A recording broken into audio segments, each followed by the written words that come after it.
क्या आप इमेजिन कर सकते हैं एक ऐसी तस्वीर जो डिजिटल हो और वो 69 मिलियन डॉलर की जो है वो फरोख्त। एक ट्वीट जो कि सिंपल एक ट्वीट है ट्विटर का, और उसकी प्राइस जो है वो 2.9 मिलियन डॉलर है। इसी तरह बहुत सारी ऐसी तस्वीर जो कि बज़ाहिर एक सिंपल तस्वीर लगती है, लेकिन उसकी प्राइस जो है वो मिलियन के अंदर जो है वो। ज़रूर आपने इस तरह की न्यूज़ जो है वो सुनी होगी regarding NFT, non fungible token.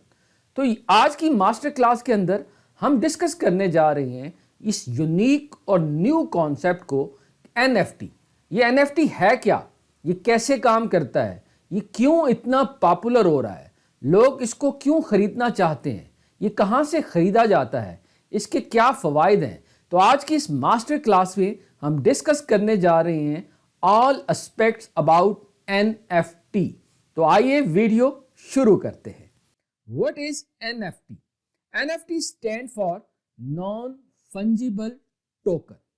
Fungible से मुराद होता है कोई भी चीज जिसको एक्सचेंज किया जा सके, और नॉन फंजिबल से मुराद वो कोई भी चीज जिसको आप तब्दील ना कर सके। ये बेसिकली एक क्रिप्टो करेंसी एसेट्स होते हैं जो कि किसी भी ओनर को, किसी भी गेमर को जो है वो अपनी डिजिटल एसेट के ऊपर जो है वो ओनरशिप देते हैं। ये बुनियादी तौर पर ब्लॉकचेन की टेक्नोलॉजी के ऊपर काम करते हैं। दुनिया में कोई भी चीज़ जो है वो उसको NFT में बदला जा सकता है, चाहे तो वो आपकी तस्वीर हो, चाहे वो आपका कोई भी गैजेट हो, कोई भी चीज़ आप उसको NFT में बदल सकते हैं। मिसाल के तौर पर अगर आपके जेब के अंदर 1000 रुपए का नोट है, तो ये 1000 रुपए का नोट जो है ये फंजिबल है, इसको आप एक्सचेंज कर सकते हैं। आप इसके बदले 10 100 के नोट भी ले सकते हैं, 2 500 के नोट भी ले सकते हैं, या 1000 को चेंज करके आप कोई भी चीज़ ले सकते हैं। लेकिन मिसाल के तौर पर अगर आप इसके ऊपर साइन कर देते हैं तो ये एक यूनिक बन जाता है। जिस तरीके से इमरान खान ने एक बच्चे की शर्ट के ऊपर जब साइन किया तो उसकी कीमत जो है वो लाखों डॉलर में पहुंच गई। तो ये ऐसा क्यों हुआ? क्योंकि शर्ट बज़ाहिर तो मामूली वही 300 रुपए की थी, लेकिन उस शख्स की साइन की वजह से वो शर्ट जो है वो एक यूनिक हो गई, ऐसी चीज़ जो किसी और के पास नहीं थी। इस तरीके से अगर तो आप कहें तो डिजिटल के बजाय वो फिजिकल NFT कन्वर्ट हो गई वो शर्ट। इसी तरीके से NFT भी बुनियादी तौर पर एक ऐसी यूनिक चीज़ होती है जो बज़ाहिर तो डिजिटल होती है, लेकिन उसका एक अपना यूनिक आइडेंटिफिकेशन नंबर होता है जो पूरी दुनिया के अंदर किसी और के पास, जो कि ये ऑनर को ये श्योरिटी दिलाता है कि उसका पीस ऑफ आर्ट है, ये यूनिक है। तो फंजिबल से मुराद NFT बज़ाहिर आप कह सकते हैं कि ऐसे डिजिटल एसेट्स जो अपने लिहाज से यूनिक होते हैं, जो कि एक्सचेंज नहीं किए जा सकते। How does NFT work? ये बहुत ही सिंपल अंदाज में काम करता है। इस पूरे प्रोसेस को मिंटिंग कहते हैं। मिंटिंग से मुराद ये है कि कोई भी चीज़ जो NFT में कन्वर्ट होती है तो सबसे पहले उसका एक न्यू ब्लॉक बनता है। उस ब्लॉक के अंदर एक इंफॉर्मेशन स्टोर की जाती है, और फिर माइनर्स जो होते हैं वो उसको वैलिडेट करते हैं। वो ये बताते हैं कि ये इंफॉर्मेशन जो है वो वैलिडेट है, और उसके बाद जो है वो इसको स्टोर किया जाता है, और हर ब्लॉक को एक यूनिक आइडेंटिफिकेशन की दी जाती है। और ये यूनिक आइडेंटिफिकेशन की जो है वो पूरी दुनिया के अंदर जो है वो सिर्फ और सिर्फ उसी के लिए ही होती है। अगर एक चीज़ के 1000 NFT क्रिएट किए जाएं तो हर एक की जो होगी वो यूनिक होगी। तो ये एक सिंपल प्रोसेस है। जिस तरीके से ब्लॉकचेन टेक्नोलॉजी काम करती है, उसी अंदाज से ये NFT काम करते हैं। NFT के पीछे जो फैक्टर कार फरमा है वो ब्लॉकचेन टेक्नोलॉजी है, और ब्लॉकचेन टेक्नोलॉजी पे हम ऑलरेडी जो है वो वीडियो बना चुके हैं। आप प्लेलिस्ट में जाके वो वीडियो देख सकते हैं, इवन डिस्क्रिप्शन के अंदर उसका लिंक भी मिले। अब सवाल ये पैदा होता है कि NFT की एग्जांपल्स क्या हैं। अगर इसको हम समझें, बज़ाहिर ये तस्वीर जो आपको नजर आ रही है ये एक NFT है जो कि 50,000 तस्वीरों से मिलके बनी हुई है। स्टार्टिंग के अंदर मैंने जिस तस्वीर का जिक्र किया जो 60 मिलियन डॉलर के अंदर फरोख्त हुई, वो बज़ाहिर ये बिल्कुल वेग से दिखने वाली तस्वीर है। इस तस्वीर का खासा ये है कि ये हजारों तस्वीरों को मिला के एक कलेक्टेबल बन। इसको आप तस्वीर की एग्जांपल कह सकते हैं, आप डोमेन की एग्जांपल ले सकते हैं, आप जो है वो कोई गेम्स की एग्जांपल ले सकते हैं, इवन कोई भी चीज जैसे मैंने आपसे बताया है कि अगर उसके ऊपर एक यूनिकनेस आ जाती है तो वो NFT बन जाता है। तो आजकल जो आप अगर सिंपल एग्जांपल में समझने चाहें तो बहुत सारे डिजिटल आर्ट या डोमेन नेम वेबसाइट के कोई नाम हो सकते हैं, या गेम्स की जो है वो कोई एवाटार्स हो सकते हैं, करेक्टर हो सकते हैं, उनको आप NFT समझ। अब सवाल ये होता है कि इनके प्रैक्टिकल यूजेज क्या है। सबसे पहला प्रैक्टिकल यूजेज तो ये है कि ये डिजिटल वर्ल्ड के अंदर आपको आपके एसेट के ऊपर कंट्रोल देता है, आपको उसकी ओनरशिप देता है। वो ये डिटरमिन करता है कि ये पर्टिकुलर चीज जो है वो दुनिया के अंदर सिर्फ और सिर्फ आप ही के पास है, और आप चाहें तो उसकी यूनिकनेस को कैश करा के उसको ट्रेड भी। दूसरा इसका प्रैक्टिकल यूजेस जो है वो गेमिंग इंडस्ट्री के अंदर है। आजकल के बच्चे जो है वो मुख्तलिफ गेम्स खेलते हैं, जैसे पबजी आपने सुना होगा। अब पबजी जो है उसके अंदर मुख्तलिफ करेक्टर्स होते हैं, उसके अंदर जो है वो मुख्तलिफ ड्रेसेस होते हैं, मुख्तलिफ गन्स होती हैं। वो गन्स जो है वो बेसिकली उनको जो है वो गेमर्स जो है वो खरीदते हैं। वो आप कह सकते हैं कि उसको खरीदने के लिए अगर कोई ऐसा जो है वो गैजेट क्रिएट किया जाए, ऐसी चीज़ क्रिएट की जाए जो वो समझता हो कि पूरी दुनिया के अंदर उस गेम खेलने वालों में से उसके करेक्टर के पास यूनिक होगी, तो वो बेसिकली एक NFT खरीदेगा। NFT से मुराद वो कलर जो होगा या वो करेक्टर जो होगा वो सिर्फ और सिर्फ उसी को ही बिलोंग कर रहा होगा। इस तरीके से मुख्तलिफ गेमर्स जो बच्चे जो हैं वो करेक्टर खरीदते हैं पैसे। थर्ड NFT का फायदा ये है कि ये डिजिटल जो डिसेंट्रलाइज फाइनेंस है उसमें ये लेवरेज का भी काम करता है। आप इसको लेवरेज करके प्लेज करके जो है वो मनी बारो भी कर सकते हैं। बहुत सारे ऐसे काम जो आपको करने होते हैं, आप अपनी NFT को ट्रेड करके जो है उसको लेवरेज करके जो है वो कर सकते हैं। और सबसे इंपॉर्टेंट जो इस टाइम यूजेज जो है वो डोमेन नेम पे है, क्योंकि इसके अंदर क्रिप्टो करेंसी के अंदर मुख्तलिफ यूनिक आइडेंटिफिकेशन कीज होती है जिसको याद रखना मुश्किल काम होता है।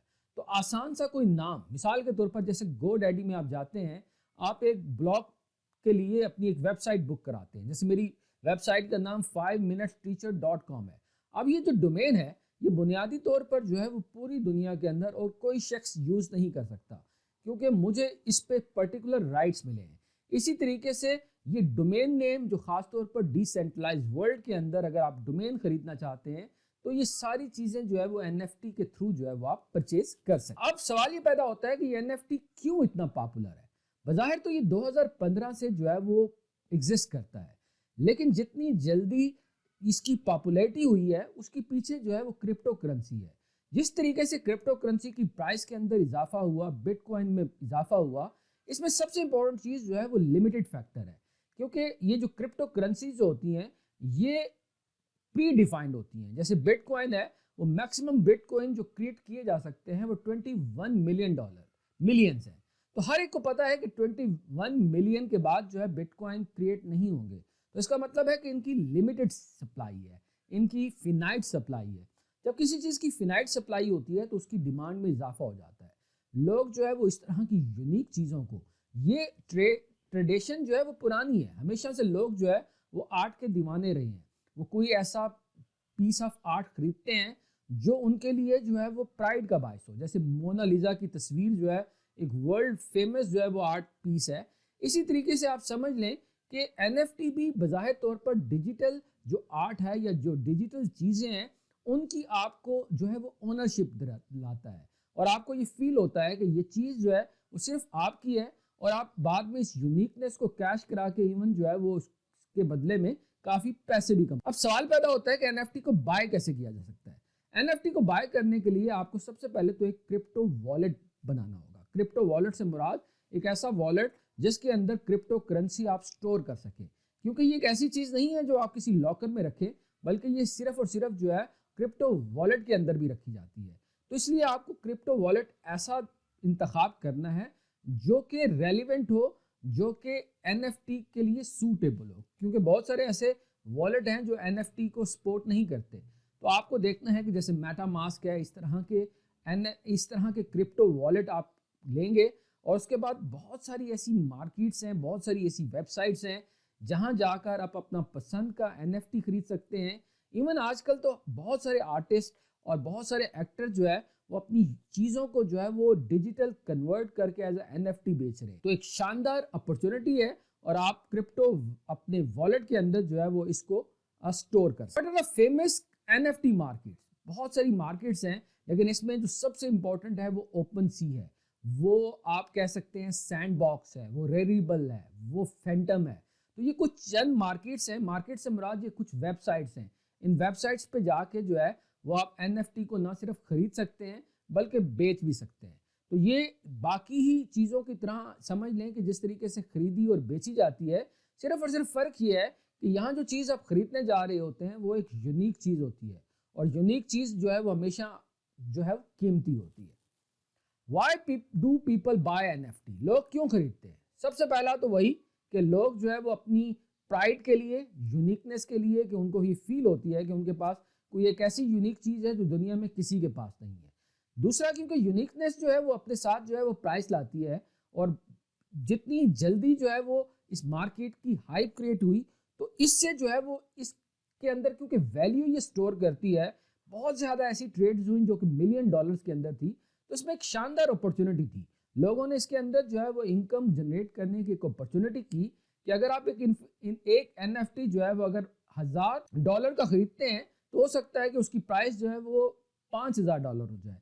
तो इस तरीके से लोग जो है वो इसकी लिमिटेशन को, इसकी फिनाइट सप्लाई को का फ़ायदा उठाते हुए इसकी जो है वो कीमत के उतार चढ़ाव से जो है वो इससे पैसे भी बनाते हैं। तो लोग जो है वो क्योंकि एक भेड़ चाल का भी शिकार होते हैं, क्योंकि बहुत सारे लोगों ने स्टार्टिंग के अंदर इसके अंदर पैसा बनाया, तो लोगों को लगा ये भी एक शानदार अपॉर्चुनिटी है, और इस तरह धड़ाधड़ जो लोग जो है वो NFT को खरीदने लगे। What is the future of NFT? NFT का फ्यूचर बहुत ब्राइट है, क्योंकि कहते हैं कि आने वाला दौर जो है वो मेटावर्स का है, और मेटावर्स जो है वो एक ऐसी फिजिकल दुनिया से परे एक ऐसी आर्टिफिशियल दुनिया है जिसके अंदर एवाटार काम करेंगे, जिसमें ज़मीनें होंगी, जिसमें प्लॉट्स होंगे, जिसमें बहुत सारी चीज़ें सिर्फ और सिर्फ जो है वो वर्चुअल होगी, और उसके अंदर आपकी ये जो NFT है वो बहुत यूनिक हैसियत रखेंगी। क्योंकि अगर वर्चुअल दुनिया के अंदर लोग आते हैं और वो किसी ऐसी यूनिक चीज़ को आके जो है वो एक्सपीरियंस करते हैं, तो आप उसकी टिकट्स भी लगा सकते हैं, आप उसको बेच भी सकते हैं। तो इसका फ्यूचर ब्राइट इसलिए है क्योंकि आने वाला दौर जो है वो मेटावर्स का है, और मेटावर्स ब्लॉकचेन टेक्नोलॉजी का है, और NFT क्योंकि ब्लॉकचेन टेक्नोलॉजी पे ही काम करता है, तो इसलिए कह सकते हैं कि इसका फ्यूचर जो है वो बहुत। सवाल ये पैदा होता है कि क्या आपको NFT में इन्वेस्ट करना चाहिए? तो ये सवाल जो है मेरे बजाय जो है वो आप खुद अपने आप से पूछ सकते हैं। अगर तो आपका रिस्क एपिटाइट बहुत हाई है तब तो मैं आपको सजेस्ट करूंगा। अदरवाइज अगर आप रिस्क ज़्यादा नहीं उठाना चाहते, क्योंकि ये इसकी प्राइस जो है वो हो सकता है कि एक वक्त के अंदर ₹1,00,000 हो और दूसरे वक्त में जो है वो ₹1000 हो, तो इसमें इतनी उतार चढ़ाव है।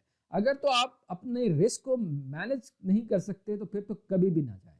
लेकिन ज़िंदगी का एक असूल याद रखिएगा, किसी भी चीज़ में इन्वेस्टमेंट करने से पहले अगर आप उस चीज़ को नहीं जानते, अगर आपको उस चीज़ का नहीं पता, तो उस पर कभी भी आपको इन्वेस्ट नहीं करना चाहिए किसी की भी एडवाइस पर। सबसे पहले तरीका यह है कि आजकल के गूगल के ज़माने के अंदर आपको जो है वो खुद जाके चीज़ों को पढ़ना पड़ेगा, आपको देखना पड़ेगा ये NFT हैं क्या, इसकी क्या यूनिकनेस है, ये किस तरीके से खरीदे जाते हैं, बेचे जाते हैं, आपको खरीदना चाहिए। तो आप जो है वो खुद इसके रिसर्च करें। अगर तो आपको समझ आती है तो फिर मैं आपको रिकमेंड करूंगा कि आप अपने पोर्टफोलियो का सिर्फ और सिर्फ 2 से 3%, मिसाल के तौर पर अगर आप ₹1,00,000 की इन्वेस्टमेंट करना चाह रहे हैं तो 3 से 4 हज़ार जो है वो आपको NFT में करना चाहिए, क्योंकि वाइज इंसान वही होता है जो फ्यूचर पे इन्वेस्ट करता है। तो अगर तो आपका रिस्क आपको इजाज़त देता है तो फिर ज़रूर आप इसको NFT के अंदर आपको इन्वेस्ट करना चाहिए, इसका फ्यूचर ब्राइट है। अदरवाइज जो है वो अगर तो रिस्क नहीं इजाज़त देता तो फिर कभी भी नहीं।